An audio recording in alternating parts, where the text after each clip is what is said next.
not necessarily tribal or regional. But I have said that.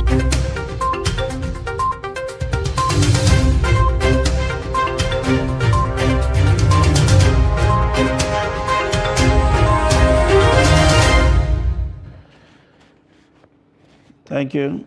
We have joining us again today, as usual, analysts to bring you details on the front page this morning, the editor-in-chief of Dateline newspaper, Marlon Nasrullah. It's a pleasure to have you join us this morning.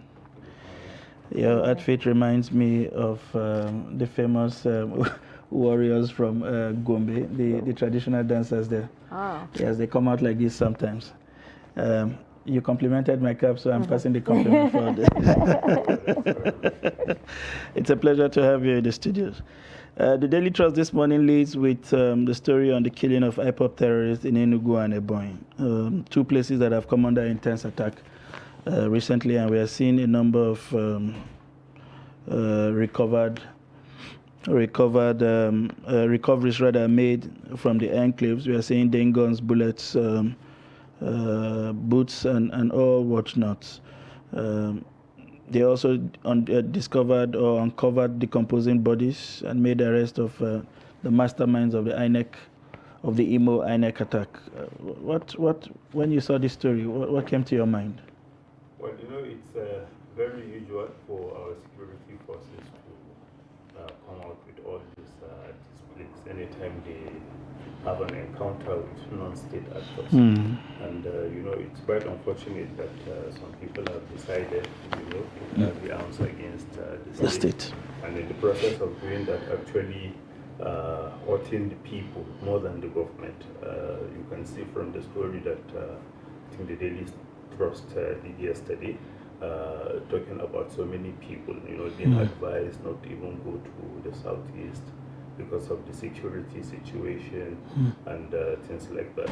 But sometimes just having the pictures, maybe because Nigerians actually want to see some level of evidence to show that what they have is actually what is happening. But you can see from the pictures, anybody can come up with pictures like this, just bring weapons and just have some IPOB insignia and things like that. But like I said, it's quite unfortunate that we are still here. If you want anything to happen, there are so many ways, lawful ways to go about having that. Right now, we are about to have an election. If you think you have maybe something that you need, you can find it in one of the candidates. We have like 18 presidential candidates.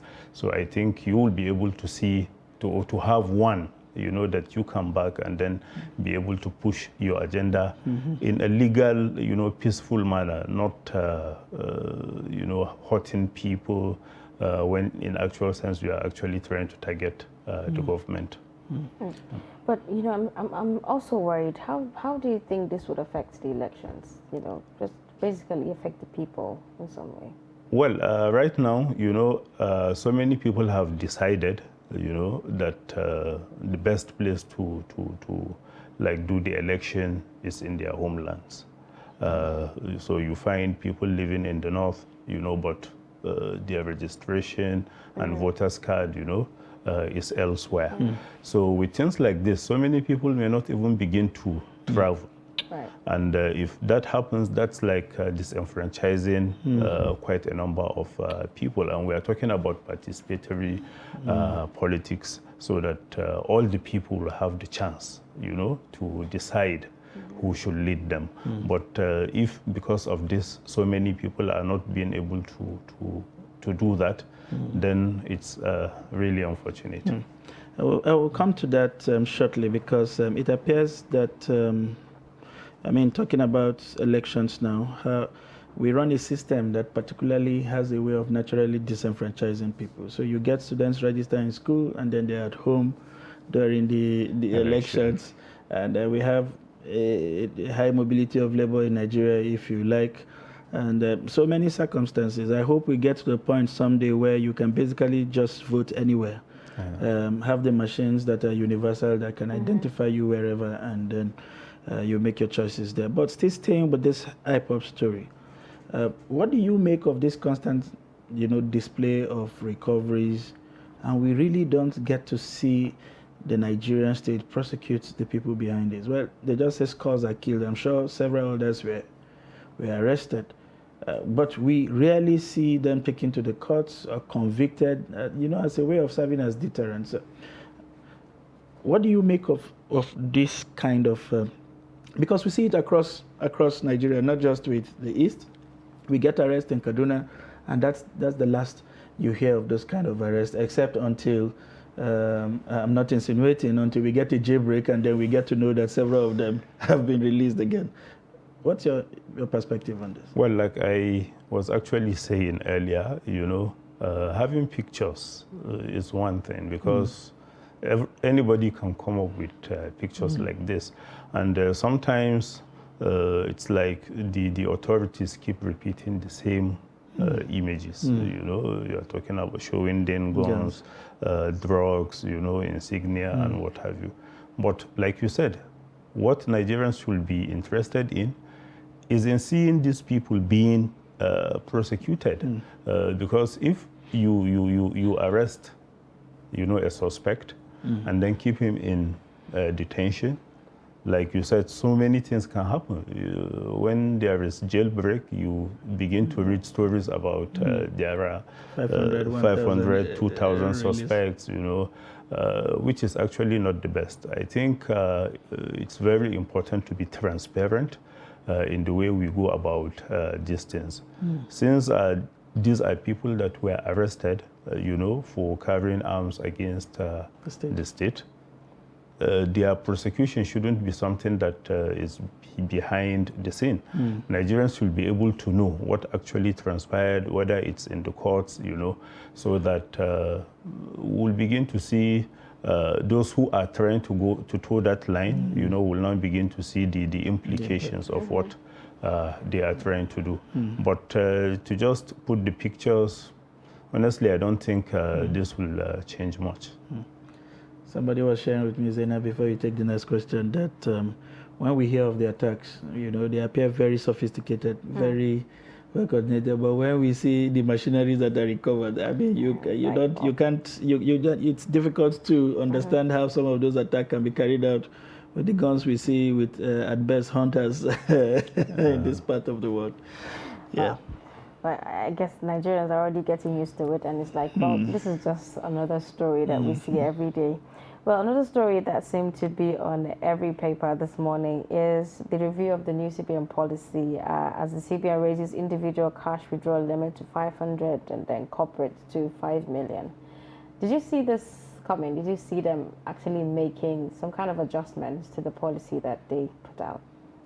Well, it suggests that probably the policy was, introduced without enough consultation, and this affects policies because if right now so many Nigerians, anytime there is a new policy, the first thing they say is just wait. This may not be the final thing, because maybe after some pressure, the government may want to bow down to pressure, and then you end up with something that you didn't even anticipate. So I think the CBN as an institution, should have consulted widely so that even before making the announcement, we wouldn't have things like this, going back and forth. I remember so many policies had happened in the past, like what was it? Okay, when the Federal Road Safety decided to introduce this reflective tapes and what have you. What Nigerians are now doing is, anytime there is a new policy, just wait and see. Maybe with time it will fizzle out, and this is not good for policy making, because if you come up with an idea today and then the people don't even believe that you are ready for it, it's quite unfortunate. So many people are linking it to the fact that there is now an attempt to arrest The governor. the CBN governor. People putting pressure, on him, and some people are linking it with all this, that so many people are trying to stop him. So Nigerians are now reading the same meanings into it, which is, like I said, quite unfortunate. Another interesting story on some of the papers today, of course, bordering on politics, would be the interpretation the APC gave to the viral video. I was wondering whether you give arms in secret. When I saw it, I thought arms giving are things you do openly, not under the table or trying to avoid the cameras. But we seem to have all kinds of interpretation for everything we see these days from political actors. But well, they have said it's arms giving, but what do you make of that that viral video and the manner in which the money was given? Well, even Islamically, sorry, I'm towing the religious line now. Yes, the best arms that you give is the one that you do behind the scene, so that maybe you save whoever you are giving his dignity, so that he will not be put to shame. So many people wouldn't know that this is what actually happened to him. But it's a bad PR happening at this time, because we are talking about going cashless. We are talking about not inducing voters, and then here you are political campaign. And there is no sound, to support the fact that the APC candidate was actually given arms. What we saw was only the video of somebody passing the money to him and then handing it over to someone, and then who now collected it. So it has all the trappings of, inducement. But now that they're coming with this explanation, it's left to Nigerians whether to believe them or not. Because, like I said, it's actually bad PR happening at this particular time. Interesting. Two other stories that we see there. Again, the Daily Trust has this one on the front page on air travelers lamenting delays and cancellation of flights. Is that season again, it appears. Every other Yuletide, we get major celebrations in Nigeria. You get these flight cancellations and delays. Is there nothing we can really do to go past this kind of lamentation? Well, maybe because the Yuletide usually happens, the same time with the Harmattan. And, the Harmattan with its dusty haze and what have you. So things like this are actually to be expected. But I think with the advancement in technology, we should be, having to have flights without unnecessary cancellations. But in any case, this, what they are trying to say here, is not just the Harmattan. They are also talking about unavailability of Jet A1 and what have you. So I think with good planning and then taking advantages of technology, we should be able to go past issues like this. Very interesting. Well, the president seems to be passing out new policies and requesting new monies and doing so many things as he prepares to leave office. We're also seeing that the federal government requires $819 billion to fix infrastructure ravaged by flood. We're seeing also he's raising supplementary budgets to augment local borrowing, and just so many things, popping up at the same time. What is your assertion of all of these things, just coming at the same time? Well, like they always argue, government is a continuum. Whatever the president is able to achieve, within the remaining 5 or so 4 months, 5 or 6 months remaining, somebody should now come and take over. But I'm also not comfortable with all the borrowings, because you don't see where all these monies are going into. And if you are talking about having to fix infrastructure, and other things that were ravaged by the flood, what happened to the ecological funds? We are still talking about, not even sure of what happened to them. These are interventions, money is supposed to be there so that anytime you have something like this, you wouldn't have to run helter-skelter looking for what to do.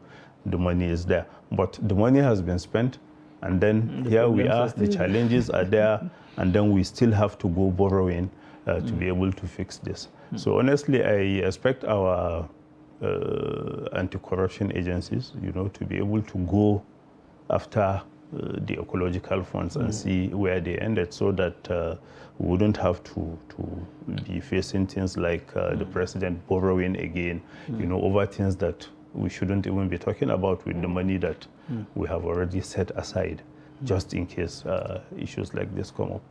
Just staying with this question, some analysts are worried because there are suggestions here and there from the National Assembly that the 2023 budget is likely to be passed today. You have barely, today is the 22nd, barely 8 days to the end of the year. If you remove the likely public holidays, you probably have less. If you have the 2023 budget ready, why not rather inject this money in the 2023 budget and have them spent in the next fiscal year, than have them as supplementary budget at a time when the next year's budget is practically ready. I don't know how this accounting would be done. I mean, you're asking for supplementary budget 8 days to the end of a fiscal cycle of a particular budget. How do you think they would have these new funds run side by side with a new budget? Well, because they all have their individual cycles, and it's for the National Assembly to actually decide that whether to extend the life cycle of the 2022 budget, or to even find a way of just pushing it to the 2023 appropriation, or even asking the president to maybe hold on to this and then maybe represent it in 2023, so that we have being on the same board. But honestly, I also don't see why you should be talking about supplementary budget when the budget is actually supposed to run, for 12 months, and then we are just 8 or so days to the end of the year, and then we are coming up with the supplementary. But this should tell you, the state of our finances. We are badly in need of money. You can see even from the advance that the president is still asking, for approval from the CBN and things like that. Interesting. Some very interesting developments there that made a number of the front pages today would be the commissioning of the Blue Light Rail in Lagos. It's a project that has been in the works forever, even right from the very first tenure of this president as a military president, spanning up to this time. For Lagos particularly, a small coastal town with so much people so much density per square meter of land, you would think this should have happened before now, but nonetheless it's happening now. What do you think about that, vis-a-vis a similar project in Abuja that seemed to have been stalled since the COVID period? We seem not to have had the light rail move again in a city like Abuja. Well, maybe because Abuja is yet to reach the density level of Lagos. And, as far as Lagos is concerned, you need all the modes of transportation that you can have, whether it's the maritime, whether it's, you just need it because the people are there. I remember in 2011, when I went to Japan, something like this, is what actually obtained. If you go to the airport, you will think everybody is traveling, via the airports. And if you go to the train stations, the same thing. If you see the roads, always jam-packed because there are so many people moving, from one point to another. So this is, I think, a very good one for Lagos. I hope it will play a role in reducing the congestion you see on the road. And then if there are other things that the government can still do, I think it's also good, like talking about the fourth mainland bridge that they are talking about. Because the Lagos has a way of slowing down, people. Yeah. No matter how, you think you are in a hurry, you just run into one hold up, and that's it.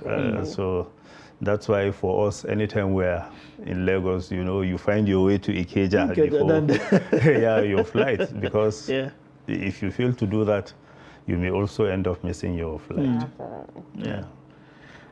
Interesting headlines there. Let's see if we could still take one more before we go. That would be okay. The Hajj slot, of course. This year we have 95,000 slots. You are abreast with all of the issues that affected this year's Hajj.